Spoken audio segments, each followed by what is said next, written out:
घर घर तक बिजली पहुंचाने का काम करें, गांव गांव घर घर तक पानी पहुंचाने का काम, एक एक घर में, देश के एक एक घर को, हमारी जो गरीब बहनें थी उसको घर तक शौचालय पहुंचाने का काम करें। इसलिए मैं यही आग्रह करते हुए अपनी बातों को विराम दूंगा कि संत रविदास जी के विचारधारा को आगे बढ़ाते हुए विकसित भारत, देश के यशस्वी प्रधानमंत्री जी बना रहे हैं, हम लोग भी विकसित बिहार बनाएंगे और विकसित बिहार में एक एक वर्ग को एक एक स्थान देकर समाज के एक एक व्यक्ति को मुख्यधारा में लाने का काम किया जाए। और रोजगार, चिंता मत कीजिएगा, रोजगार पहले भी हमारी प्राथमिकता थी। 2020 में हम लोगों ने तय किया था कि 7 निश्चय पार्ट 2 में 10 लाख लोगों को रोजगार देना है, नौकरी देनी है, पक्की नौकरी, उसको भी पूरा करना है। अभी तक जो हमारे अधूरे सपने रह गए, आज भी मैं जब यहाँ आ रहा था तो हमने अभी लघु उद्यमी योजना की शुरुआत किया और लगभग सन्नावा जी लगभग पहले से काम कर रहे थे। आज हमने लघु उद्यमी योजना के माध्यम से 50,000 लोगों को 50,000 रुपया देकर 2 लाख रुपया तक के लिए उनको सहायता दिया जाएगा कि वो एक योजना और अपने घर में उद्योग चलाने का काम शुरुआत कर सके। और योजना के तहत लगभग 94 लाख परिवार को पूरे बिहार में गरीबों को चिन्हित किया गया, जिसमें से 1 लाख परिवार को इस साल हम लोगों ने तय करने का काम किया है और आगे इसको लेते जाएंगे। 5 साल में सभी 94 लाख परिवार को 2-2 लाख रुपए का सहायता देकर उनको उद्योग के मुख्य धारा में लाने का काम किया गया। और हमारा मानना है कि सरकारी नौकरी तो मिलते रहेगी, लेकिन दुनिया में यदि आगे बढ़ना है, यदि स्टार्टअप करना है, आगे विकसित बिहार बनाना है, तो जिस तरह आप देखते होंगे कि मध्य प्रदेश, गुजरात, राजस्थान किस तरह आगे बढ़ने का काम किया है और वो अपने नौकरी को छोड़कर दूसरे को नौकरी देने की शुरुआत किया है। इसलिए आज संत रविदास जी के विचारधाराओं के साथ गरीबों का विकास हो, गरीबों की चिंता हो, यही हम लोगों की सरकार की प्रेरणा है कि आदरणीय नरेंद्र मोदी जी और आदरणीय नीतीश कुमार जी के नेतृत्व में ये भारत भी श्रेष्ठ होगा और बिहार भी श्रेष्ठ होगा।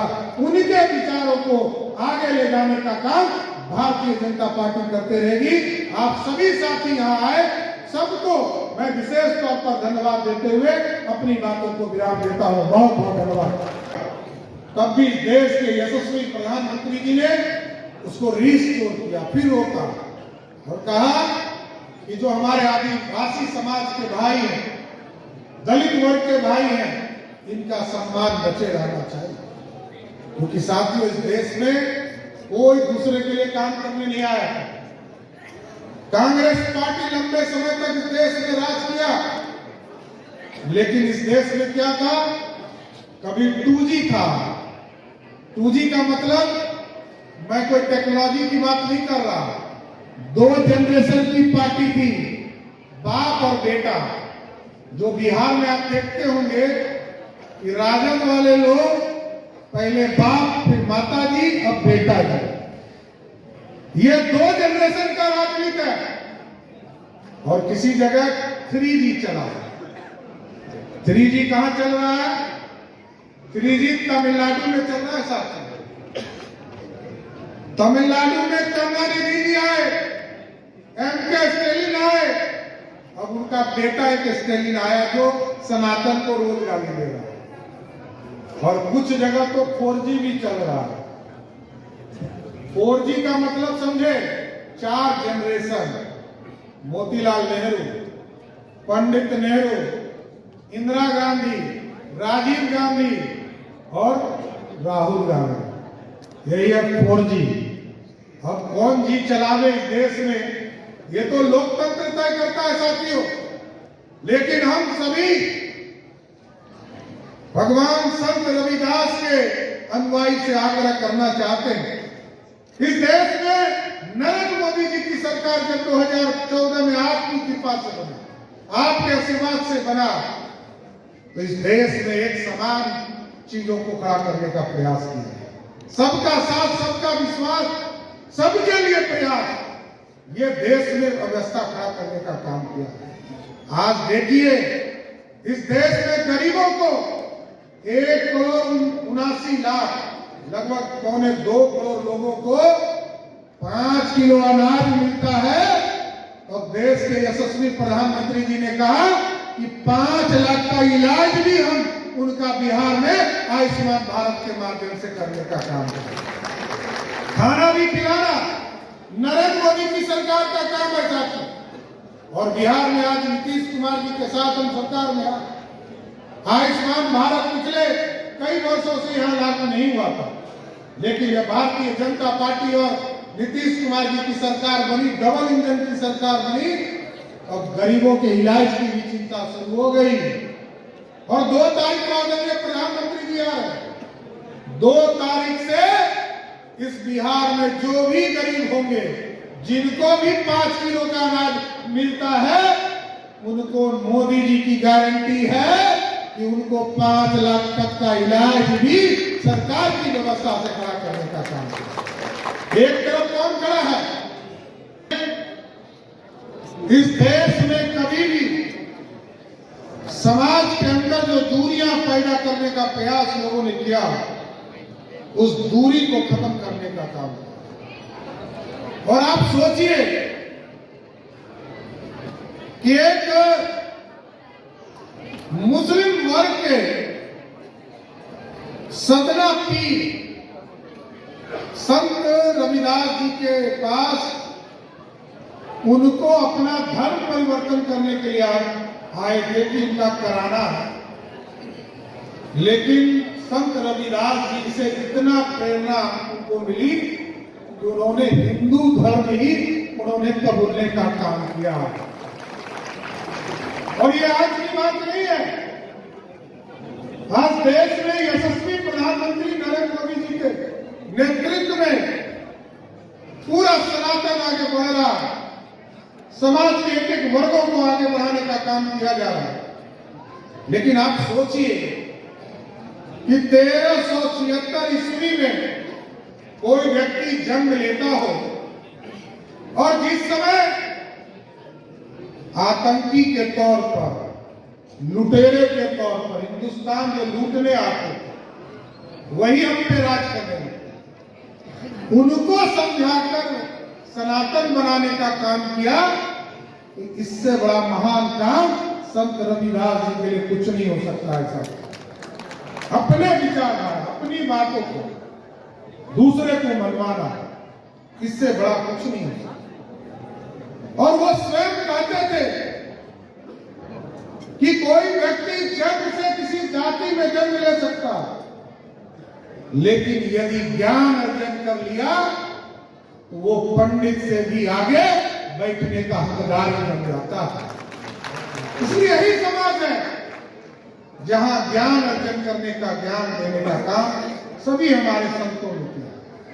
और साथियों, बड़ा स्पष्ट है, आज आप देख रहे हैं, आज देश के यशस्वी प्रधानमंत्री जी आज बनारस पहुंचे अपने संसदीय क्षेत्र में, और संत रविदास जी की जयंती पर आज 25 फीट का एक बड़ा आदमकद मूर्ति का भी बनारस में आज उद्घाटन करने का काम किया जा रहा है।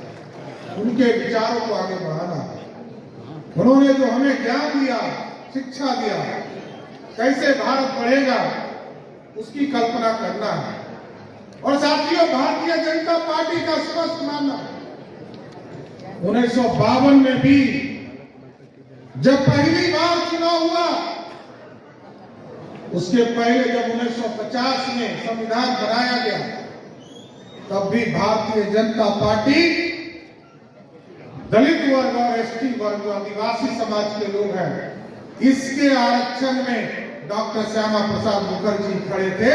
और आज भी नरेंद्र मोदी जी के नेतृत्व में हम एससी और एसटी वर्ग के लिए, आरक्षण के लिए तब तक आरक्षण की मांग करते रहेंगे जब तक एक एससी वर्ग का व्यक्ति मुख्य धारा में नहीं आएगा, तब तक आरक्षण इस देश में लागू होगा। इससे पीछे नहीं हटा जाता। और जब आपने देखा SC/ST एक्ट में, जब एट्रॉसिटी एक्ट में भारत के सुप्रीम कोर्ट ने का काम कोई पार्टी करेगी तो उसका नाम है भारतीय जनता पार्टी। इस विचारधारा को आगे ले जाने का और हमारे जो साथी हैं एकदम स्वस्थ रहिए। अब तो देश के यशस्वी प्रधानमंत्री जी ने आगे के दिनों में तय कर दिया है कि डिलिमिटेशन के बाद इस देश में हमारी बहनें भी मुख्यधारा में आएंगी। आज हमारा रिजर्वेशन बिहार में मात्र 16% था। आज जनसंख्या आबादी पता चल गया कि बिहार में SC और ST वर्ग के लोग लगभग 22% की आबादी है। इसको भी विधानसभा और लोकसभा में अगले डिलिमिटेशन में करके 2029 के पहले जो आदिवासी वर्ग के लोग हैं, जो हमारे दलित वर्ग के साथी हैं, उनको पूर्ण रूप से आरक्षण मिलेगा और हमारी बहनें भी 33% का आरक्षण उनको भी देने का काम नरेंद्र मोदी की सरकार। लोग कहते रहते हैं इसका सपना तो राजीव गांधी ने देखा, इसका सपना तो इंदिरा गांधी ने देखा, लेकिन इस देश में सपना पूरा करने का काम सिर्फ एक ही व्यक्ति का है, वो है मोदी जी। और मोदी जी ने जो सपना है सबका पूरा करने का काम किया। सब लोग कहते थे गरीबों के घर में बिजली कैसे जलेगा, सिर्फ अमीरों के घर में जलेगा। लोग नेता लोग सिर्फ बोलते रह गए, चाहे वो कांग्रेस पार्टी हो, राष्ट्रीय जनता दल हो। लालू जी सिर्फ बोलने के लिए जाने जाते थे। 15 साल तक ठहरा हुआ बिहार का आज नीतीश कुमार जी और भाजपा की सरकार मिली तो अब बढ़ता हुआ बिहार दिख रहा होगा। अब सुशासन भी स्थापित होगा, कोई गुंडों के लिए जगह नहीं है। साथ हम लोगों ने मुख्यमंत्री जी से भी आग्रह किया और DGP साहब को भी बुलाकर कह दिया भाजपा का कोई हस्तक्षेप नहीं रहेगा। एक एक अपराधी को चुनिए और उनको हर हालत में जो माफिया लोग हैं, चाहे वो बालू माफिया हो, शराब माफिया हो, चाहे वो जमीन माफिया हो, उनको बिहार से भगाने का काम कीजिए। भारतीय जनता पार्टी पूरा सहयोग, क्योंकि हम तो कमिटमेंट वाले लोग, हम 70 वर्ष के बाद भी बदलते नहीं है। साथ डॉक्टर श्यामा प्रसाद मुखर्जी जी ने 1952 में संकल्प लिया था अखंड भारत का, लेकिन पूरा नरेंद्र मोदी जी ने किया। हम बदले नहीं, विचारधारा नहीं बदले, हमने कॉमन मिनिमम प्रोग्राम जरूर लागू किया। इसलिए हम कहते हैं कमिटमेंट, भाजपा जो कमिटमेंट करती है उससे पीछे नहीं आएगी। और साथियों आपने देखा 2016 तक में देश के यशस्वी प्रधानमंत्री जी ने कहा हम गांव-गांव बिजली पहुंचाने के विचारों को इस देश के यशस्वी प्रधानमंत्री जी आगे ले जाने का काम कर रहे हैं। दूसरे तरफ कौन है? लुटेरे, लूटने वाले। एक ने 4 दशक से इस देश को लूटा जो कांग्रेस पार्टी है, और दूसरे तरफ जो 2G वाले बिहार में है, जिनका परिवार, वो लोग कहते हैं, बाप कहता था कि हमारा पार्टी का नाम माई पार्टी है, माई समीकरण से चलने वाला। अब बेटा कहता है बाप समीकरण से पार्टी चलेगा। अरे हम लोग तो कह ही रहे हैं कि आपकी पार्टी माइये और बापे की पार्टी है, दूसरे किसी की पार्टी नहीं है। ये भारतीय जनता पार्टी ही लोकतांत्रिक पार्टी हो सकती है।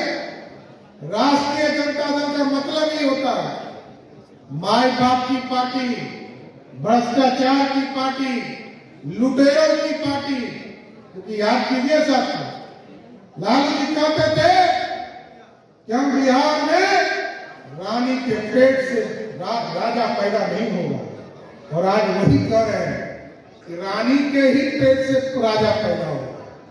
लोकतंत्र खत्म हो गया और आज कहते हैं राष्ट्रतंत्र स्थापित करो, कर्म करने दो, व्यवस्था खड़ा कर दो। लोग, जनता जानती है बिहार की स्थिति को।